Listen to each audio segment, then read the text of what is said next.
자, 그럼 이제 하천 지역으로 다시 들어갈게요. 자, 우리가 하천을 보면은 하천이 흐르는 방향이 있고요. 하천의 방향과 그 다음에 하천의 특성이라고 이렇게 적을게요.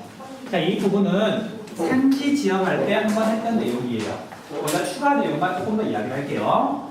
자, 우리나라 당연히 하천은 산지하고 관련이 있는데 1차 산맥은 분수계가 되는데 가장 큰 분수계라고 했죠. 1차 산맥은 대분수계가 된다.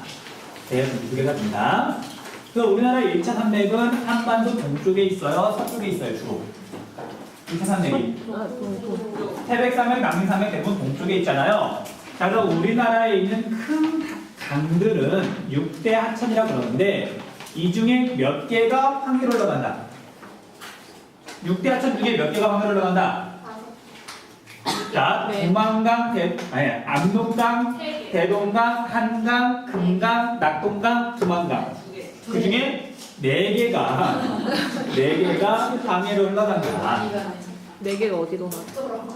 자, 우리 산지정 할 때 지난 시간 정도에 정리했었잖아요. 기억은 나죠? 했다는 거.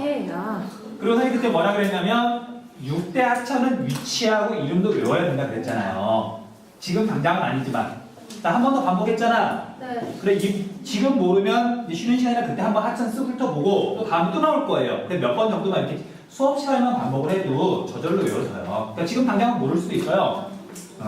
그래서 6대 하천 중에 4개가 황해로 흘러간다. 자, 그럼 그림을 간단히 그리자면 우리나라 보통 단면도를 이제 이렇게 그리잖아요. 이렇게 그려서 황해로 흘러가는 하천이 있을 거고 동해로 흘러가는 하천이 있을 거예요. 자, 그럼 물이 이렇게 흘러갈 건데, 자, 잘 보세요. 해발 고도가 높은 곳에서는 주로 하천이 어떤 작용을 하냐면 침식 작용을 해요. 침식, 운반, 퇴적. 그래서 여기서 이제 바위가 부서져가지고 처음에 부서진 알갱이는 비교적 커요. 그리고 우리나라에는 황암이 되게 많다고 했죠. 그러니까 여기에서 황암이 부서지면 기본적으로 모래가 만들어져요. 근데 그 모래가 동해에 이렇게 도착할 때는 경사가 급하고 하천의 길이가 짧죠. 그러니까 빠른 시간 안에 동해에 도착을 하게 돼요. 그러니까 모래가 별로 부서지지 않고 거의 모래 그대로 바다까지 도착을 하는 거예요. 그래서 하천이 바다로 이렇게 물질을 운반하는데 동해에는 주로 어떤 물질을 운반하냐면 모래를 운반한다. 자, 그런데 우리가 황해에 이렇게 물질을 운반할 때는 여기 처음에 시작할 땐 모래였어요. 근데 얘가 경사가 완만하고 굉장히 먼 길을 느릿느릿 천천히 가다 보니까 구르고 황해 바다에 도착을 했더니 얘가 더 이상 모래가 아닌 거죠. 다 닳았으니까. 그래서 우리가 흙이라고도 하지만 보통은 입자가 작다, 점토라는 말을 써요. 자, 점토하고 물하고 섞여가지고 질퍽해진 걸 진흙이라 그래요. 그러니까 점토하고 진흙하고는 같은 거라고 생각하시면 돼요. 자, 그래서 우리가 이제 양쪽의 바닷가 지역을 봤더니, 자, 동해에는 하천이 모래를 공급하고 이 모래가 파도가 치면 옆으로 퍼져가지고 바닷가 지역에 쌓여있게 돼요. 그래서 동해에 갔더니 바닷가가 전부 다 모래로 돼 있죠. 하천이 모래를 공급하니까. 자, 그에 비해서 황해에 갔더니 바닷가 지역이 주로 뭘로 돼 있어요? 진흙, 갯벌로 돼 있잖아요. 그리고 양쪽의 해안가의 모양이 다른 이유는 하천이 공급하는 물질이 기본적으로 달라서 그래요. 자, 그래서 뭐 정리할 때는 그냥 여러분 나름대로 자, 황해로 흘러가는 하천이 점토를 공급하는데 왜 점토를 공급하냐면 경사가 완만하고 유로가 길기 때문에. 그렇게 지금 정리하시면 되고요. 그 다음에 동해로 흘러가는 하천은 모래를 공급하는데 경사가 급하고 유로가 짧기 때문에 그렇게 이야기를 하시면 돼요. 굳이 적진 않을게요. 자, 그럼 여기까지 정리해주세요. 여기까지 정리. 커피예요? 아니야, 맹물이야. 이게 애들 중에 커피 냄새 싫어하는 애들도 있어가지고. 진짜요? 그래서 선생님이 가지고 오는 건 100% 물이에요. 이거 지금 누구한테 나는 냄새 이게? 달콤한 냄새가 나는데?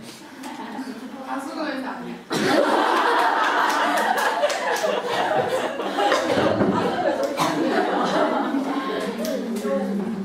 대박. 야, 내가 눈은 좀 이렇게 상태가 안 좋아도 코는 정상이야. 이번에 다음 번에 뭐 해봐요? 진짜? 우리가 제가 한번 열어보세요. 굳이 열어야 돼? 안 돼요. 좀 열어줘요. 선생님 체험. 아니, 그러니까 교실에 따라서 그 정화조가 이렇게 있는 곳 위에로는 냄새가 올라오긴 하거든요. 여기 밑에 정화조가 있는지 볼라 그랬지.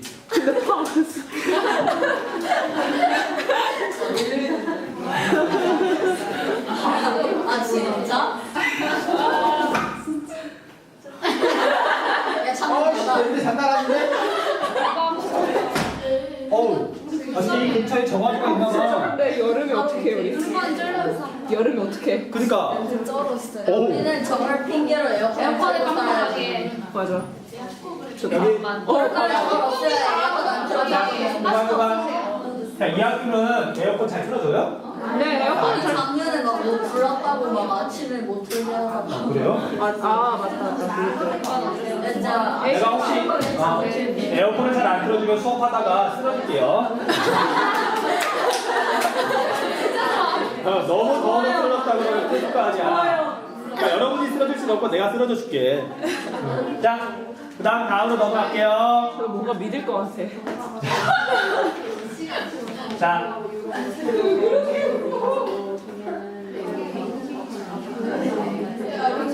자, 여기 봐. 자, 이제 또 다음 주제로 넘어가가지고요. 자, 우리나라 한국을 표현할 때 이런 말을 많이 써요. 불안정하다, 불안정한 유황이란 말을 쓰거든요.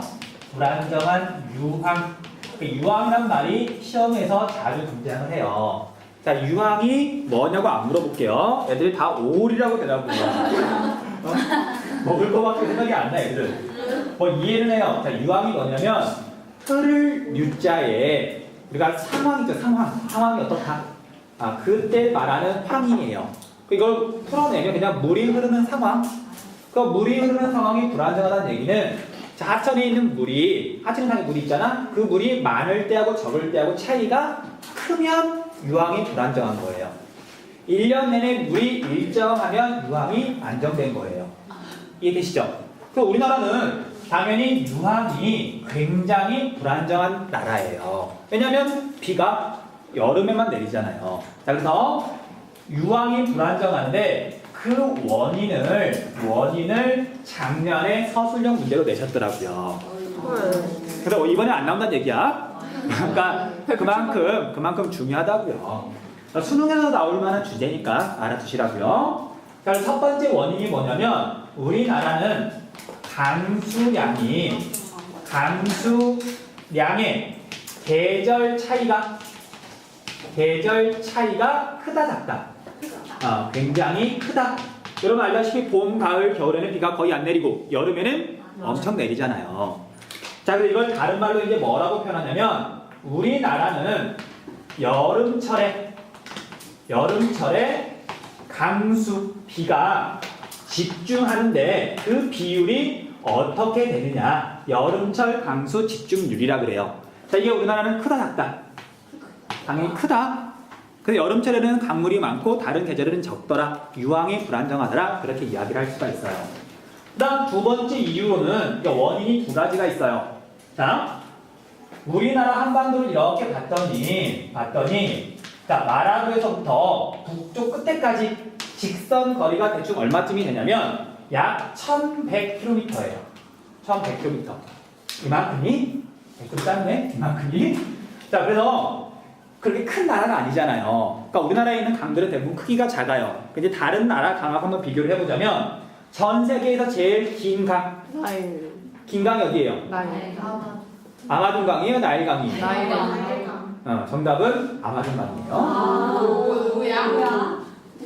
얘 몇 년 전까지는 나일강이었는데 최근에 인공위성을 이용해가지고 정확하게 측정을 했더니 아마존강이 조금 더 길더래요. 그래서 이 아마존강 같은 경우에는 얘가 길이가 굉장히 길어서 자, 물론 이렇게 물길도 되게 많겠죠? 안 그릴게요. 그럼 길이가 대략 얼마쯤 되냐면 얘가 거의 7,000km 가까이 돼요. 그러니까 어마어마하게 길잖아요. 우리나라 길이야 7배? 그러니까 반올림하면 대략 7,000km가 되는데 정확한 길이는 뭐 선생님도 정확히 기억 안 나는데 6,700km쯤 될 거예요. 자, 그에 비해서 우리나라에 있는 한강을 봤더니 그렇잖아. 또 이제 비가 내릴 때를 봤더니 우리 한강, 우리나라에 비가 내릴 때 땅덩이가 조그만하니까 장마철이든지 그럴 때가 되면 강 전체에 비가 내려요. 보통은. 근데 이렇게 아마존강이나 나일강처럼 큰 강들은 일부 지역에만 비가 내린단 말이에요. 그러니까 여기에 비가 내려봤자 여기에 물량이 변화가 심해요, 안 심해요? 당연히 안 심하죠. 근데 우리나라는 비가 오면 빗물이 한꺼번에 왕 몰렸다가 그다음에 비가 그치면 다시 물이 금방 빠지죠. 그래서 강의 크기도 여기 유황에 영향을 미친단 말이에요. 자, 그래서 우리나라 강은 길이가 짧다 그렇게 말하면 조금 수준이 떨어지니까 우리가 배웠던 용어를 쓸게요. 우리나라에 있는 강은 유역 분지의 면적이 넓다 좁다. 면적이 좁다. 그래서 비가 오면 강물이 확 불었다가 비가 그치면 물이 확 빠지죠. 이렇게 정리할 수가 있어요.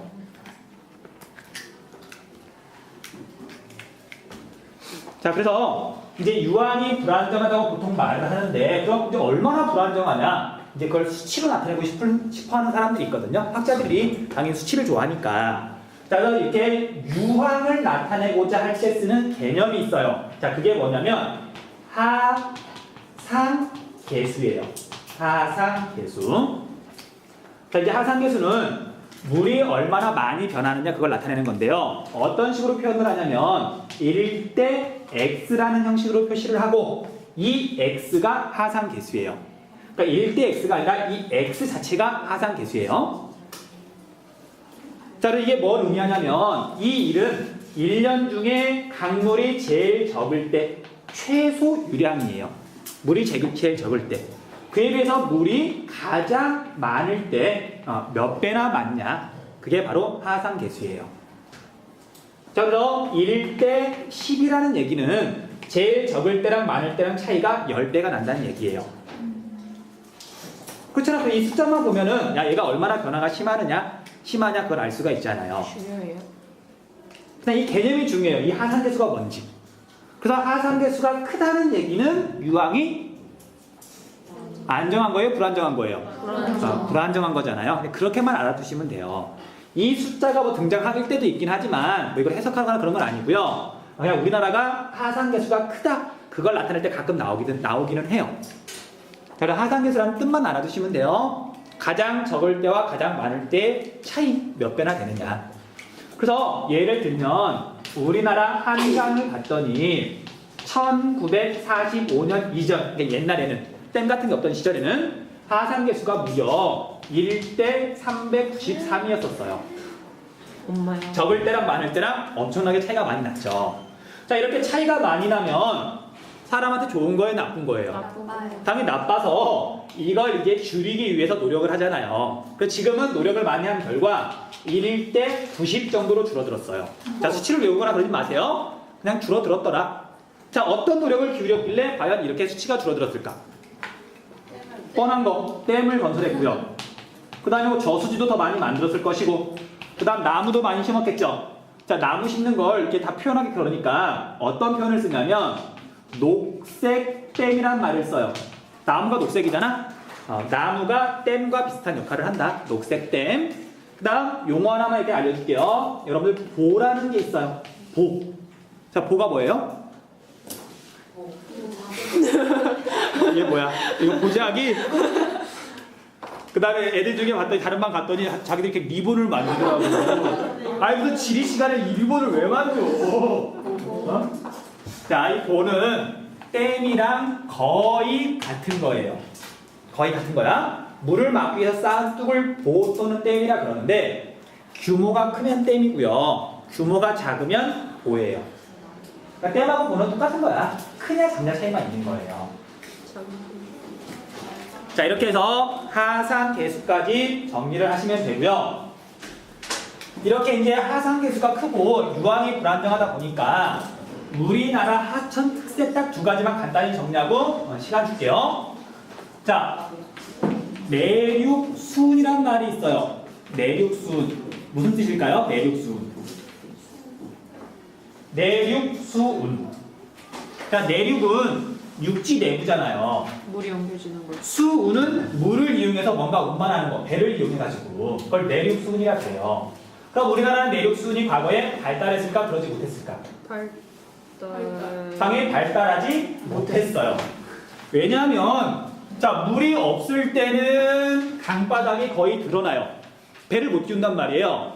그 다음에 물이 많을 때는 비가 너무 많이 와가지고 막 홍수가 나가지고 난리가 났어요. 막 돼지가 둥둥둥둥 막 이렇게 떠다니는데 거기다 배를 띄워가지고 뭔가를 나를 수는 없잖아요. 그러니까 우리나라는 과거에는 내륙 수운이 발달하기 어려웠더라. 이 용어만 알면 되잖아, 용어만. 그 다음, 자, 우리 비가 많이 와가지고 강물이 넘쳐요. 넘치는 걸 뭐라고 불러? 하천이 범람한다. 그래, 범람이란 말을 쓰는데요. 하천이 범람할 때는 물만 넘치는 게 아니라 흙이나 모래, 하천이 운반하던 물질도 같이 넘치잖아요. 그럼 그게 해마다 되풀이가 되면 하천 옆에 평평한 지형이 만들어져요. 계속 넘쳐가지고 자꾸 쌓이니까. 자, 그렇게 만들어진 지형을 뭐라고 부르냐면 범람원이라고 불러요. 범람원, 이거 여러분들 중학교 때 들어봤던 용어일 거야.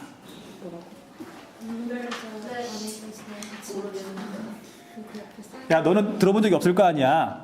범람원. 자, 범람원은 뒤에서 공부를 할 건데 우리나라의 흔한 지형일까, 드문 지형일까? 당연히 흔한 지형이에요. 우리나라 하천들은 옛날에 다 넘쳤거든. 그 넘치는 하천은 다 범람원이 발달했다고 보시면 돼요. 자, 그래서 여러분들 집에 가면 또는 이제 동네에 가면 나이 지긋하게 드신 어른들한테 한번 여쭤보세요. 동네 토박이들한테. 그럼 한 30년, 40년 전만 하더라도 여기 이수역 근처까지 해마다 홍수가 났었어요. 실제로. 여기 개발되기 전에는. 여기 옛날에 여기 땅값도 되게 쌌었어요. 맨날 한강이 넘치고 그랬으니까. 그래서 범람원이라는 말 좀 알아두시고요. 하천이 범람해가지고 피해를 입는 걸 우리가 홍수라 그래요. 그러니까 거의 같은 뜻이죠. 물이 넘치는 게 범람. 하천이 범람하면 물이 너무 많아서 피해를 입으니까 그걸 홍수라 그런다고요.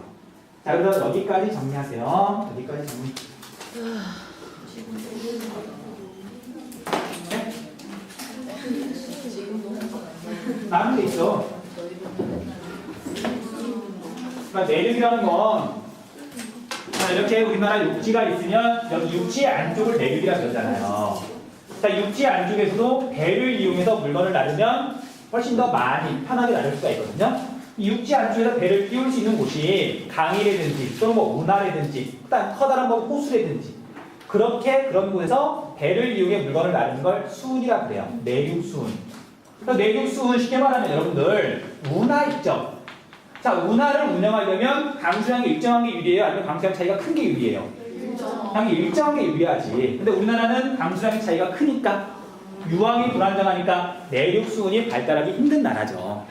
그렇게 정리하시면 돼요. 과거에는 발달하지 못했어요. 네, 지금도 내륙 수운은 이용을 안 하죠. 왜냐면 자동차나 기차 이용하면 훨씬 편하잖아. 배를 굳이 이제 이용 안 하잖아요. 물론 옛날에도 이용하긴 했는데 활발하게 이용을 못 한 거지. 우리나라는. 유황이 뭐예요? 아예 지금 왔어요. 그치. 화마도 벌어파를 했거든요. 흐를 유자, 상황할 때 황. 그래서 물이 흐르는 상황을 유황이라고 불러요. 물이 흐르는 상황.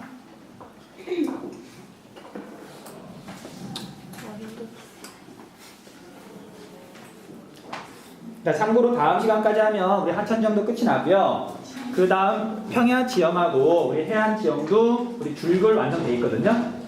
필요한 사람은 다음 시간 끝나고 나서부터 오면 할게요. 시험법이 해안지요. 네, 해안 지형까지예요. 왜 이렇게 많아요? 왜 이렇게 너무 많아?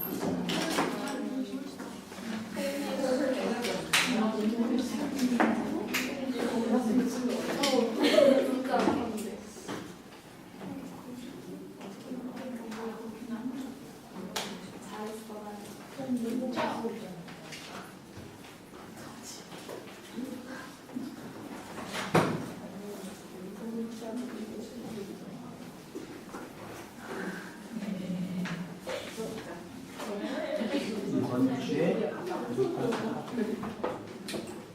다음 주에 평야 지형을 해안 지형까지 이렇게 많아? 뭐가요? 시험. 할 주기율 시험 제일 주기를 비셔?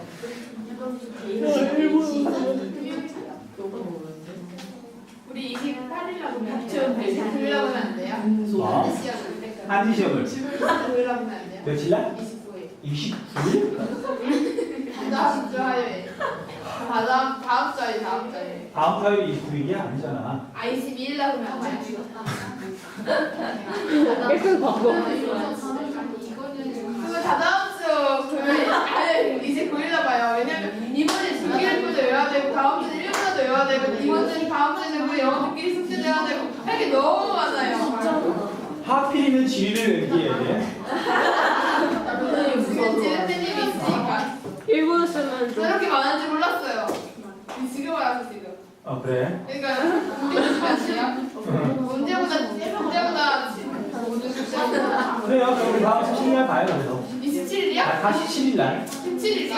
아 뭐예요? 자, 다음으로 넘어갈게요. 우리 자산을 끼워주라. 옆에 좀 끼워줘. 자, 뒤에 좀 끼워주세요. 자, 제일 뒤에 좀 끼워주라. 자, 이제 다음 주제. 왜 그래? 하세요. 그냥 할게. 저런 거 알려주잖아요. 자, 우리 감조 하천이 수능에서도 가끔 다루는 주제인데 어렵게 나올 때는 좀 많이 어렵게 나와요. 감조 하천. 그리고 얘가 사실 중요한 주제예요. 우리나라의 특징을 굉장히 잘 나타내는 하천이거든요. 다른 나라에는 거의 없는 거예요. 우리나라에만 있는 거예요. 그래서 물어보기가 굉장히 좋은 주제예요. 자, 하천은 하천인데 앞에 이제 감조라는 말을 해석을 해야 되겠죠. 조가 뭐냐면 조석 간만에 차 할 때 그 조예요. 자, 그러면 조석이 뭐야? 자, 당연히 마음의 소리가 아니죠. 조석 간만에 차, 밀물과 썰물을 말하는 거예요. 밀물과 썰물. 자, 당연히 하천은 결국 바다로 흘러가는데 바닷물이 고정되어 있는 게 아니라 높을 때는 높고 낮을 때는 낮고 이게 늘 변하잖아요. 근데 이렇게 늘 변하긴 하는데 변하는 폭이 달라요. 자, 예를 들면 우리 동해안은 밀물과 썰물의 차이가 커요, 작아요? 겁나 작아요. 평균 그 밀물과 썰물과 차이가 동해안은 20cm밖에 안 돼요. 그러니까 하루 종일 이렇게 바라봐도 파도가 치면은 이게 올라가는지 내려가는지 구별도 안 돼요. 근데 우리 황해안 같은 경우에는 물론 지역마다 좀 많이 다른데 인천 앞바다에 있죠. 조차가 무려 8m예요. 8m면 건물 3층 높이예요. 얘가 차고 빠질 때 건물 3층 높이만큼 변하는 거예요. 그러니까 그 바다로 흘러가는 하천은 당연히 그런 밀물과 썰물의 영향을 받을 수밖에 없는 거예요. 자, 그래서 이 감은 뭐냐면 우리가 감동이란 말 있죠. 감동을 받다. 감동하다. 그래서 야, 선생님 지리 수업을 너무 잘해서 감동받았어요. 그때 그 감이에요. 자, 그래서 잘 모르겠다고? 야, 난 내가 지금 지리 시간에 들은 얘 중에 가장 적절한 예라고 생각을 하는데. 네. 자, 아무튼 그래서 밀물과 썰물에 느낀다, 반응한다 그런 뜻이에요. 자, 그림 그리고 내용 정리할 시간 줄게요. 자, 우리나라 이제 하천 단면도를 그리면 황해 쪽만 그리면 돼요. 동해 쪽은 어차피 밀물과 썰물의 차이가 없으니까. 동해는 무시하시고요. 남해도 이제 황해랑 비슷해요. 자, 그래서 이제 육지가 이런 식으로 흙이 땅이 이런 식으로 돼 있으면 자, 이제 하천이 여기서부터 이제 이렇게 바다 쪽으로 흘러갈 텐데 자, 얘는 평균 해수면이에요. 얘는 썰물대 해수면이에요. 얘는 밀물대 해수면이에요. 해수면이 계속 오르락내리락 하잖아요. 그럼 보세요. 자, 우리가 썰물대는 여기까지가 바다잖아요. 그러니까 강물이 바다까지 쑥쑥 잘 빠져요. 근데 만약에 이제 밀물이 되면 바닷물이 여기까지 들어오는 거죠. 물론 선생님 지금 좀 과장해서 그리는 거야. 그러면 이제 강물이 바다로 가고 싶어도 오히려 얘가 이렇게 올라가 버렸으니까 바닷물이 이쪽으로 이렇게 거슬러 올라오기도 한단 말이에요. 이해되시죠? 자, 그래서 이렇게 밀물과 썰물에 따라서 바닷물이 거슬러 올라오고 그에 따라서 하천 수위가 변하는 그런 강을, 그런 하천을 감조 하천이라고 불러요. 이런 하천이 감조하천이라고요. 자, 그래서 정리해줄게, 적어줄게. 자, 그래서 감조하천을 어떻게 정의할 수가 있냐면요. 밀물과 썰물에 따라서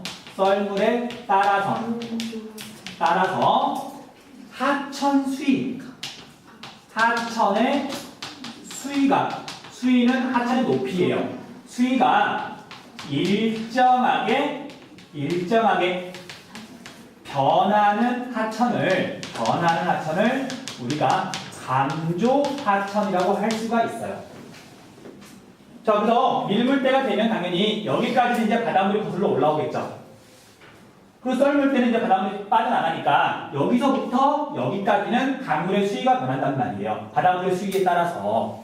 자, 물론 이 지점에서는 강물의 수위도 많이 변해요. 바닷물만큼 변하고 여기는 이제 강물의 수위가 별로 안 변하겠죠. 그리고 여기서는 이제 아예 바다하고 상관이 없는 지역이고요. 해발고가 높으니까. 그래서 이 전체를 감조 하천이라고 부르고요. 여기서부터 여기까지 수위가 변하는 바다의 영향을 받는 이 구간을 감조 구간이라고 불러요. 감조 구간. 용어 정리하면 되잖아. 감조 구간.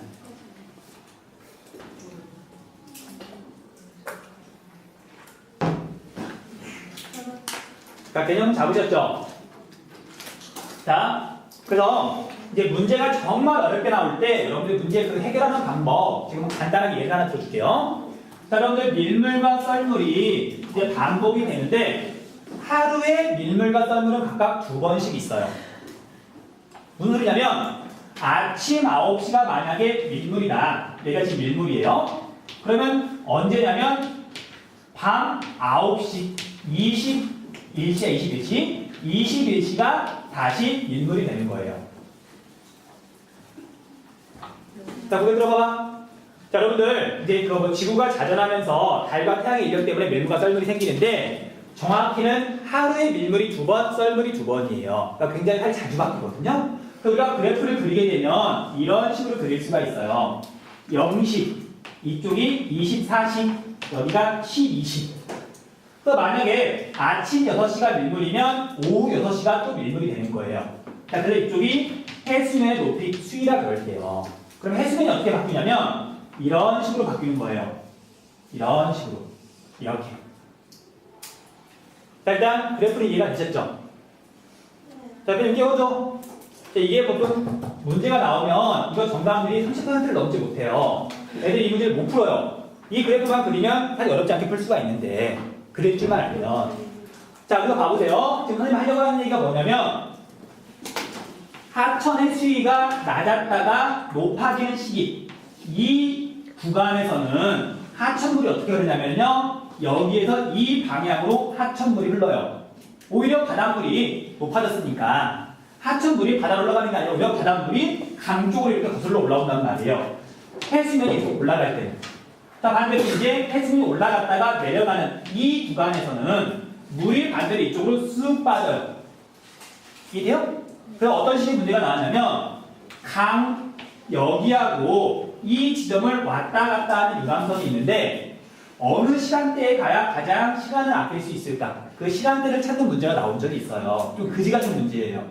근데 그런 문제가 나온 적이 있으니까 그래서 시간대에 따라서 하천이 이렇게 흐르는 방향이 달라진다.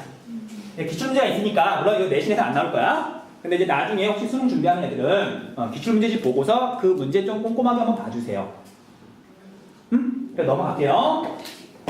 자, 일단 여기까지 정리하세요. 여기 지우는 동안.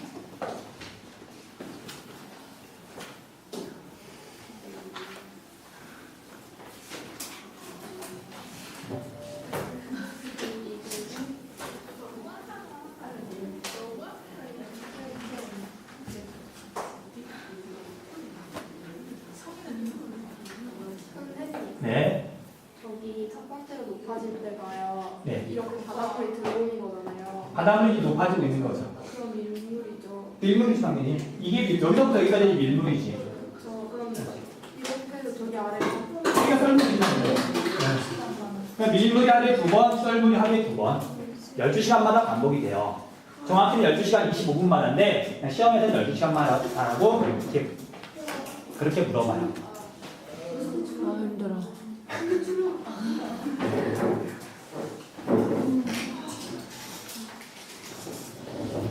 피곤한 거 알지만 다음에 넘기기 그러니까 자, 좀 정신 좀 차려보세요. 자, 이런 감좌천이 우리나라에서만 이제 나타나는 조차가 큰 곳에서만 나타나는데 이제 얘가 되게 중요한 이유는 인간한테 영향을 미치기 때문에 그래요. 자, 이건 빠르게 정리할게요. 자, 여러분들 바다가 만주가 됐어요. 자, 만주는 밀물이에요, 썰물이에요? 밀물이야, 썰물이야? 만은 가득 찰 만이에요. 밀물이야, 밀물. 그 만조하고 자, 비가 많이 오는 걸 뭐라 그래요? 비가 굉장히 많이 온다. 자, 우리 집중호우란 말 있죠. 호우. 비가 많이 오는 걸 호우라 그러는데 자, 만조 때하고 호우가 겹친 거예요. 겹치면 시기가 겹치면 어떤 일이 벌어지냐면 비가 많이 내렸으니까 지금 강에 물이 많아졌어요. 근데 강물이 바다로 빠져나가고 싶은데 바닷물이 올라갔어. 물이 빠져나가요? 못 빠져나가요? 못 빠져나가니까 만주와 호우가 겹치면 하천이 범람할 위험이 당연히 증가한다. 여러분들 나중에 일기예보 보면은 태풍 올 때 일기예보 보면은요 항상 일기예보에서 밀물때 시간을 알려줘요. 그 시간대는 하천이 넘칠 수가 있으니까 조심하라고. 이해되시죠? 자, 그래서 만조와 호우가 겹쳐가지고 정말로 이제 하천이 범람했어요. 그럼 이제 어떤 문제가 생기냐면, 자, 바닷물이 이렇게 지금 구슬로 올라와가지고 여기에는 물속에 뭐가 포함이 되어 있냐면 소금기가 포함이 되어 있죠. 그 물이 진짜 강 옆으로 넘치는 거야. 그러면 강 옆에 있던 논이나 밭은 어떻게 돼요? 소금기 때문에 피해를 입겠죠. 자, 그걸 뭐라고 부르냐면 영해라 그래요. 소금 때문에 피해를 입는다. 감조하천 때문에 농사를 망치는 경우가 옛날에 되게 많았었어요. 인간한테 큰 피해를 줬단 말이에요. 자, 그 다음에 얘가 이제 마냥 나쁜 건 아니고요. 옛날에 이런 경우도 있었어요. 자, 우리 이렇게 한반도가 있으면 자, 이렇게 지금 한강이 흐르고 여기가 이제 서울이 여기 있죠. 그러면 지방에서 이제 배에다가 쌀 같은 걸 싣고 서울로 와요. 한양으로 와요. 근데 이렇게 인천까지 와가지고 그냥 막 들어오는 게 아니라 기다려. 밀물이 될 때까지. 자, 밀물이 되면 강물의 수위가 상승하고 바다에서 오히려 상류 쪽으로, 하류에서 상류 쪽으로 물이 흐른다고 그랬잖아요. 그럼 저절로 배가 서울까지 와요. 그리고 이제 다시 바다로 나갈 때는 썰물 때 기다렸다가 그냥 썰물 때 그냥 가만히 놔두면 또 얘가 바다까지 가요. 그런 식으로 내륙 수운은 발달하기 힘들었지만 여기 감조 구간 있죠. 감조 구간에서는 수운을 이용할 수가 있었어요. 자, 그래서 감조 구간에서 수운 교통을 이용할 수 있었더라. 그렇게 정리하시면 돼요. 오케이. 선생님이 그때 한강 얘기 해줬었죠? 선생님 한강 사진 찍으러 갔다가 뭐요? 이야기한 적 없나요? 자, 아무리 바빠도 이야기할게요. 자, 여러분들 우리가 한강이 이렇게 흘러가지고 지금 이렇게 어디 흘러가냐면 경기도 앞바다로 흘러가는 인천 쪽으로 흘러가잖아요. 자, 아까 말했던 여기 조차가 굉장히 커서 한강이 대표적인 감조하천이에요. 한강이 대표적인. 선생님이 이제 옛날에 한참 막 사진 찍으러 돌아다닐 때 한강 다리 사진을 찍으러, 야경을 찍으러 한강 다리 밑으로 갔어요. 가서 봤더니 여기에 이런 식으로 모래톱이 쌓여 있더라고요. 그래가지고 여기서 사진을 찍다가 여기 가서 사진을 찍으면 다리 밑에까지 바로 가니까 사진이 좀 다르게 나오겠네 싶어가지고 여기까지 가서 이제 열심히 사진을 찍었어요. 한 시간 가까이. 그래서 사진을 찍고 이제 집에 가야지 딱 돌아봤더니 분명히 갈색이 육지였는데 돌아봤더니 섬이 돼 있더라고요. 어떻게 없어요? 아니 물론 이제 물이 한강 서울만 되더라도 이제 물이 많이 변하는 건 아니고요. 그러니까 신발 벗고 양말 벗고 이제 그러고 나오긴 했는데 실제로 이 한강도 수위가 변해요. 나중에 여러분 한강 놀러 갈 일 있으면 한번 봐보세요. 시간대가 맞으면 한강 물이 이렇게 흘러가기도 해요. 나뭇잎이 거꾸로 이렇게 흘러가기도 해요. 맞아? 그래요 진짜로? 그런 거 봤어요 혹시? 그걸 맞으면 그래. 그럴 거 같죠? 실제로 그래요. 나뭇잎을 띄워놓으면 나뭇잎이 하류 쪽으로 가야 되는데 반대로 막 흘러가요. 한강만 하더라도. 그러니까 나중에 한번 직접 확인해 보세요. 그래서 이게 지금 감주 하천이고요. 여기까지만 정리할게요. 자, 이런 염의 피해가 워낙 크다 보니까 이제 감주 하천에 해당하는 사람이 무엇을 만들었냐면요. 하구뚝을 건설한 곳이 있어요. 하구뚝. 여기까지만 할게요. 하구뚝이 뭐야? 가구에 그 하구에 만든 뚝. 그래서 강물이 이렇게 흘러갈 때 바닷물이 거슬러 올라오면 문제가 되잖아요. 그래서 여기다가 이렇게 뚝을 건설한 거야. 바닷물이 거슬러 올라올 수 없도록. 뚝이라는 게 원래 물을 막는 시설이잖아요. 그래서 우리나라의 하구뚝을 건설해 놓은 하천이 어디냐면 60페이지 지도에 보면 있거든요. 위치는 여러분들이 확인해 보시고요. 첫 번째 금강, 그 다음 두 번째 영산강, 자, 세 번째 낙동강이 있어요. 낙동강 이렇게 세 군데에 하구뚝이 있더라. 그 다음 참고로 우리 북한 지역도 여기도 교차가 크죠? 같은 황해잖아. 네. 그 북한에도 하구뚝하고 비슷한 시설이 있어요. 자, 여기가 북한에는 어느 강에 있냐면요. 대동강에 있어요. 대동강을 따라서 올라가면 평양이 나오거든요. 그래서 대동강 하구에도 비슷한 걸 지어놨는데 그걸 우리가 서해 관문이라고 불러요. 관문. 자, 뚝하고 관문하고 어떻게 다를까? 뚝이 더 커요? 자, 뚝하고 관문은 거의 같은 건데 관문은 배가 다닐 수 있도록 특별한 시설을 만들어 놓은 뚝을 관문이라 그래요. 뚝은 배가 다닐 수가 없어요. 그리고 우리가 이제 금강이나 영산강이나 낙동강은 바다랑 연결이 끊어진 거야. 근데 북한에서는 서해 관문을 지나가지고 평양까지 갈 수가 있어요, 배가. 그러니까 그래서 이건 굉장히 규모가 커서 북한이 자랑하는 시설 중에 하나예요. 우리 이런 것도 만들었다면서. 자, 이제 나머지는 쭉 정리만 할게요. 하구뚝에서 나오는 건데, 자, 하구뚝의 장점. 자, 하구뚝의 장점은 염해를 막아주죠. 염해 방지. 염해를 막아주고요. 그 다음에 여기에 이제 저수지가 생기는 거니까, 물이 고이는 거니까, 농원 용수 같은 걸 확보할 수가 있어요. 용수 확보. 자, 그 다음에 여기에 저수지가 넓게 생겼으니까 철새들이 놀러가기 좋아요. 자, 그래서 철새들이 자주 들러요. 철새들이. 자, 그래서 새 사진 찍는 거 좋아하는 사람들은 금강에 많이 가요. 금강에. 선생님 한번 끌려갈 뻔했어요. 새 사진 찍으러. 그래서 선생님 새 사진 찍는 거 별로 안 좋아해서. 왜요? 쌤 사진 찍는 거 좋아하는데 새 사진은 별로 안 좋아한다고. 징그러워서요? 아니. 자, 아무튼. 그래서 장점이 있으면 여러분들 당연히 단점도 있겠죠. 단점. 자, 단점은 첫 번째가 자, 강물이 바다로 빠져나가야 되는데 여기 지금 고여 있는 거죠. 고인 물은 썩는다. 그래서 첫 번째가 수질 오염. 그 다음 두 번째는 여기에 지금 자, 두 단어만 배울게요. 물이 많이 고였기 때문에 수증기가 많이 증발해요. 수증기가 많이 증발하니까 안개가 많이 끼죠. 안개 증가. 그 다음에 여기서 이제 강물이 이렇게 나와야 되는데 지금 이게 없어진 거죠. 그럼 여기에 해류에도 변화가 생겨요. 바닷물 흐름에도 영향을 준단 말이야. 그래서 하구뚝을 건설한 다음에 갑자기 막 침식이 진행되거나 아니면 자꾸만 막 모래가 와서 쌓이는 그런 것들도 있어요. 그래서 해안 지형에도 영향을 줄 수가 있는데 그냥 여기는 해류에 변화가 생기더라. 이렇게 정리를 할게요. 자, 여기까지가 감주 하천에 대한 이야기예요. 여기까지 끝.